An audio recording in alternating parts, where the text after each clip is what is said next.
Hi, how are you today? Chapter 12, the product market portfolio, is intimately linked to Chapter 11.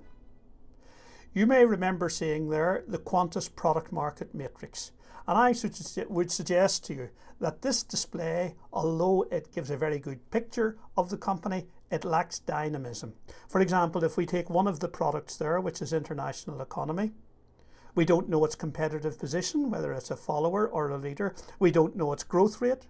We don't know its degree of maturity, and we don't know its overall value to the portfolio. The person who changed all this and gave us a great way of looking at portfolio management is Bruce D. Henderson, who was the founder of the Boston Consulting Group, and he commenced by asking this really simple but fundamental question. What are the strategic determinants of a superior cash position? And he concluded that there were three: relative market share, market growth rate, and the value of the annual sales. Where relative market share was defined as your firm's market share divided by your firm's largest rival's market share.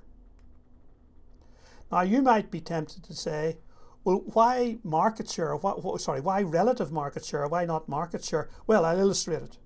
Let's take two industries: mobile phones, MP3 players. And let's assume that we have a competitor called A and Z, and A has 40% of its market and Z has 20% of its market. Which one is strategically stronger? It's obvious. It's A when we use market share.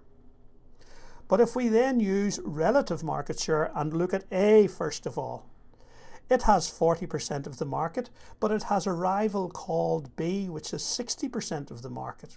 So when we work out relative market share, it's 40 over 60, which works out at 0.67. And when we look at B's relative market share, it's 60 over 40, which works out at 1.5. In other words, B is 1.5 times the size of its largest rival, A. Similarly, when we look at the MP3 players, Z has a relative market share of 20, and all of its rivals have relative market shares of 0.5. Z is 20 times the size of its largest rival. Indeed, we could blank out market shares, and with that information, we are much better informed about how to make judgments about the likely profitability of each of those players, and here's how we do it. We can plot on the vertical axis unit cost and price, and on the horizontal axis relative market share. And in most industries you have a declining cost curve like that, and you also have a sort of prevailing price curve like that.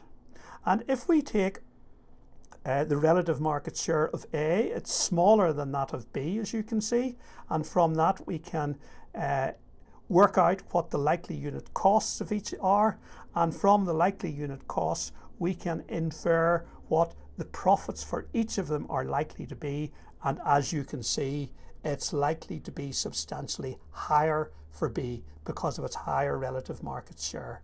Similar arguments apply to the strategic position of Z, where once again we have similar curves, and then we can work out what their likely cost positions are based upon their volumes, and once again we can see that the same thing applies, that it's almost certain that Z will have higher levels of profits than its smaller rivals. Here are the determinants once again: relative market share, market growth rate, and value of annual sales. And let's see if we can now put them onto a matrix to make it more understandable. So here's the matrix, where the first thing that we can plot is the relative market share, which goes from 10 to 1.0 to 0.1. 1.0 is the pivotal point, because if you're greater, if you have a relative market share of more than 1, you're a leader, and if it's less than 1, you're a follower. We can also put on the market growth rates. These will vary from company to company and industry to industry. We can then infer what the cash position of a product occupying one of those quadrants is, and we can also use the normal names that are applicable to those products.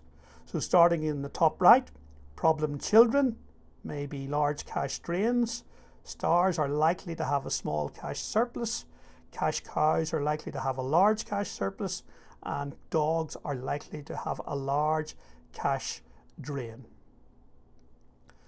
Those are the quadrants, those are the cash implications. We can now put on the value of annual sales, and the value of annual sales is shown by circles proportional to the annual sales. And from that particular matrix, you can see that product A or F seem to have the smallest value of annual sales, while D and E, the cash cows, have the largest value. We can also use the matrix to plot how products are changing over time. And in this particular one, we can see that A, B, C, D and E are doing very well, and F is a bit of a disaster really. So over the life of a product, let's say product A, here's the ideal way in which it should move. It should move from startup position, move up in the matrix as the growth rate increases, become a star, and then as the market for the product declines, ultimately become a cash cow. We also have ideal movements of cash. So if we look at the products D and E, they are likely to be in cash surpluses, while the products A and B are likely to require cash to build their positions. So the cash throw-offs from them should be sent to support A and B. We can look at an unbalanced portfolio, and here we have the only product which would appear to be making money or cash in this particular portfolio is G, and all of its cash will probably be used to support the problem children and the dogs that are there.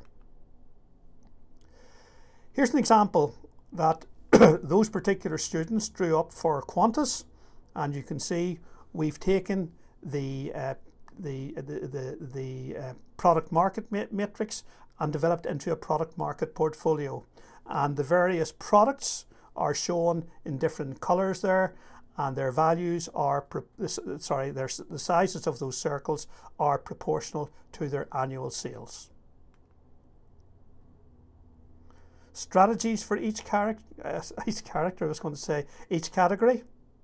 to build, to harvest, to hold, or to sell or divest.